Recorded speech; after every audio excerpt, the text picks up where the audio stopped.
Okay guys, सो हम respiration कर रहे थे। रिस्पायरेशन दो टाइप की, एरोबिक एनारोबिक, ऑलरेडी हम पिछले वीडियो में डिस्कस कर चुके हैं। इस वीडियो में हम डिस्कस करेंगे respiration in plants and respiration in animals. Generally अगर हम रिस्पायरेशन इन प्लांट्स की बात करें तो respiration in plants root, stems और लीव्स तीनों जगह से होती है। अगर हम बात करें रूट्स में तो रूट्स जनरली आपको पता है सॉइल के अंदर रहते हैं और सॉइल में भी ट्रैप्ड एयर रहती है, जहां से रूट हेयर में सिंपल डिफ्यूजन प्रोसेस के थ्रू, सॉइल से डिफ्यूजन प्रोसेस के थ्रू वो ऑक्सीजन आपकी रूट हेयर्स में एंटर होती है, रूट हेयर से फिर जाती है रूट्स के सेल्स में और यहां से फिर रीच करती है वो लीव्स तक, जहां पे एक्चुअल रिस्पायरेशन प्रोसेस पूरा टेक प्लेस होता है उसका। नेक्स्ट आपकी यहाँ स्टेम्स में भी आपकी रिस्पायरेशन होती है। अगर स्टेम वुडी है, नोट कीजिए, अगर स्टेम वुडी है, वुड टाइप की है, तो वहां कुछ स्पेशल टाइप के सेल्स होते हैं जिन्हें आप कहते हो लेंटिसेल्स। ये लूजली पैक्ड सेल्स हैं। लेंटिसेल्स क्या है? ये लूजली पैक्ड सेल्स हैं और ये इंश्योर करते हैं कि हर एक सेल आपकी प्लांट बॉडी का कांटेक्ट में रहे, किसके? एयर के साथ। जैसे लूजली होते हैं, आसानी से यहां एक्सचेंज हो जाती है गैसेस। और अगर स्टेम हर्बेसियस है, हर्बेसियस ऑलरेडी आपको पता होगा, जो हर्ब टाइप की है, हरी टाइप की है, तो इसमें स्पेशल टाइप का स्ट्रक्चर पाए जाते हैं जिसे हम कहते हैं स्टोमेटा। और स्टोमेटा के थ्रू ही आपकी इसमें एक्सचेंज ऑफ गैसेस होता है, ऑक्सीजन दी जाती है और कार्बन डाइऑक्साइड वापस की जाती है एटमॉस्फेयर में। ठीक है। नेक्स्ट आपकी बात करें हम लीव्स की, तो लीव्स में स्पेशल स्ट्रक्चर्स ऑलरेडी पता है आपको। लीव्स में स्पेशल स्ट्रक्चर्स होते हैं जिन्हें आप कहते हो स्टोमेटा। स्पेशल स्ट्रक्चर जिसे हम कहते हैं स्टोमेटा। स्टोमेटा आपका स्ट्रक्चर अगर हम इसका बना दें तो दो बीन शेप स्ट्रक्चर से घिरा होता है जिसे हम कहते हैं गार्ड सेल, और ये होता है आपका स्टोमेटल पोर। मोस्टली ये लीव्स के लोअर सरफेस से पाए जाते हैं और एपिडर्मिस में पाए जाते हैं आपके स्टोमेटा। ये स्पेशल टाइप के स्ट्रक्चर हैं, या stomata are the tiny microscopic structure which help in exchange of gases, taking oxygen inside the body and taking out carbon dioxide in atmosphere. तो ये एक्सचेंज ऑफ गैसेस में special structure stomata help करते हैं, जो generally leaves के lower surface में पाए जाते हैं। इन गार्ड सेल की हेल्प से आपकी यहां स्टोमेटल पोर आपके ओपन होते हैं और क्लोज भी होते हैं। तो ये आपका लीव्स में स्टोमेटा के थ्रू आपकी एक्सचेंज ऑफ गैसेस होती है या रिस्पायरेशन टेक प्लेस होता है। अगर अब हम बात करें रिस्पायरेशन इन एनिमल्स की, तो आपको पता है different animals have different structure for respiration. अलग अलग एनिमल्स में स्ट्रक्चर अलग अलग होते हैं रिस्पायरेशन कैरी ऑन करने के लिए। ठीक है। तो अगर हम जनरली पहले बात करें फिशेस की, तो ऑलरेडी आपको पता है फिशेस क्योंकि वाटर में रहती हैं, तो फिशेस के अंदर जो स्ट्रक्चर रहता है उसे हम कहते हैं गिल्स। ठीक है।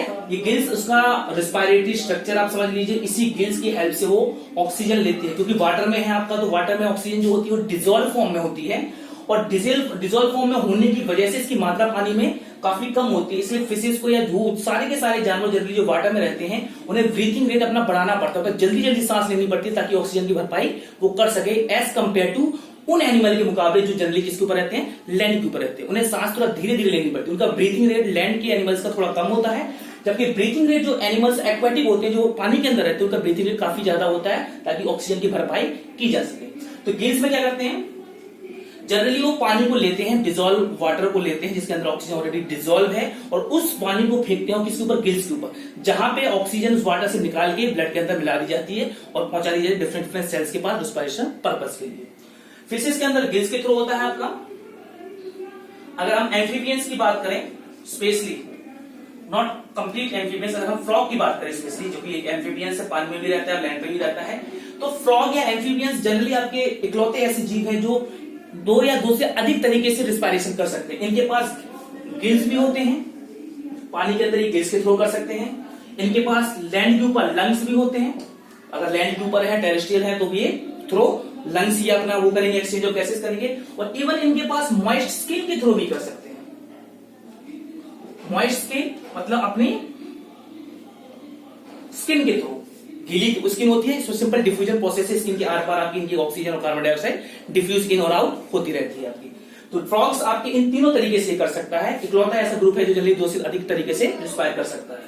अर्थवॉर्म भी, क्योंकि आपने देखा है अर्थवॉर्म की भी स्किन काफी मॉइस्ट होती है, तो ये भी मॉइस्ट स्किन से रिस्पायरेशन करता है, एक्सचेंज ऑफ गैसेस करता है मॉइस्ट स्किन से, गीली परत ऑफ स्किन से। ठीक है, ओके। इसके बाद अगर हम रेप्टाइल्स की बात करें तो रेप्टाइल्स के पास प्रॉपर सिस्टम होता है कंप्लीट, और कह सकते हैं लंग्स होते हैं। बर्ड्स के पास भी लंग्स होते हैं, और मैमल्स के पास, जिसमें ह्यूमन बींग्स भी आते हैं, उनके पास भी प्रॉपर स्ट्रक्चर होता है रिस्पायरेशन करने के लिए, यानी कि ये भी लंग्स के थ्रू ही करते हैं। अगर हम थोड़ा डिटेल में पढ़े अब respiratory system specially human being का, तो आपको पता है क्योंकि ह्यूमन बींग एक मल्टी सेलुलर ऑर्गेनिज्म है जिसपे पूरा का पूरा सिस्टम वर्क करता है रिस्पायरेशन पर्पस के लिए। ठीक है, कंप्लीट सिस्टम। इसे डायग्रामेटिकली समझने की हम कोशिश करते हैं ह्यूमन बींग्स के अंदर, respiration in human beings, man के अंदर। ठीक है, तो जनरली अगर डायग्रामेटिकली हमसे समझने की कोशिश करें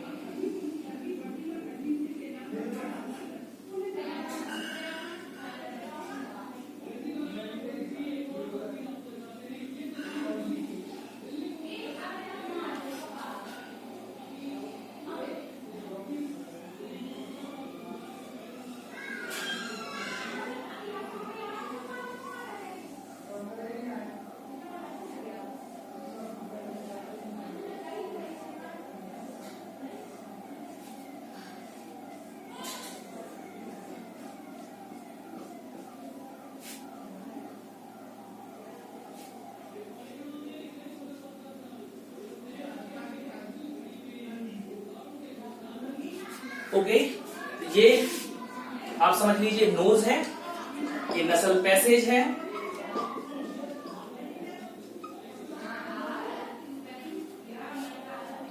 ये माउथ आ गया आपका, यहां पे आप फेरनेक्स है, यहां पे आपका ट्रेचिया समझ लीजिए आप इसे, जहां वोकल कॉर्ड भी होता है, ये आपका है ब्रोंकस, ये इसकी जो साइड ब्रांचेस हैं जिसे हम कहते हैं ब्रोंचियोल, ब्रोंचियोल्स, और लास्ट का पार्ट ये जो आपको दिख रहा है इसे हम कहते हैं एल्व्यूली, एल्व्यूली भी कहते हैं और एयर सेल भी कहते हैं, एयर सेल भी कहते हैं। तो सिंपली पूरा का पूरा सिस्टम रिस्पायरेटरी सिस्टम वर्क करता है ह्यूमन बीइंग में। आप नोज के थ्रू या माउथ के थ्रू सांस लेते हैं, वो आपकी एयर आपकी नसल पैसेज से होते हुए फेरनेक्स से होते हुए घुसती है आपकी ट्रेचिया के अंदर, ट्रेचिया से साइड ब्रांचेस के अंदर घुसती है, ये लंग्स है आपके, और सबसे नीचे का पार्ट यहाँ पे होता है डायफ्रागम। ठीक है, तो लंग्स में ब्रोंकस के अंदर घुसती है, ब्रोंकस से ब्रोंचियोल के अंदर घुसती है, और ब्रोंचियोल से सबसे लास्ट एंड पार्ट होता है जो लंग्स का, जिसे हम कहते हैं एल्वुली या एयर सैक्स। ये एक्चुअल में एल्वुली और एयर सैक वो साइट है एक्चुअल गैसेस एक्सचेंज की। इस साइट पे एयर सैक्स के अंदर या एल्वुली के अंदर ऑक्सीजन जो ब्रीथ इन आपने की है, ये ब्लड सप्लाई होता है, ब्लड के अंदर मिला दी जाती है, और ब्लड से कार्बन डाइऑक्साइड वापस ले लिया जाता है।